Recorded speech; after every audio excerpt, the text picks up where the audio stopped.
how to add Robux to Roblox account. Hey everyone, welcome back to the channel. In today's video, I'm going to show you how you can add Robux to your Roblox account. So now without further ado, let's get started. So first thing first, open the Roblox app on your phone and make sure that you're logged in to your account.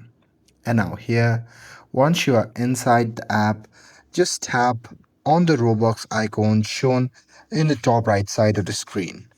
And now here, once you see the pop-up screen like this, then here you can simply select the Robux amount that you want to buy, and there you can simply tap on package and choose your payment method. And once you're done with it, just confirm the payment. And once the payment is successful, the Robux will be added to your account instantly. And that's it. That's how you can add Robux to Roblox account. With this, if you found this video helpful, then don't forget to like, share and subscribe to get updated for more videos.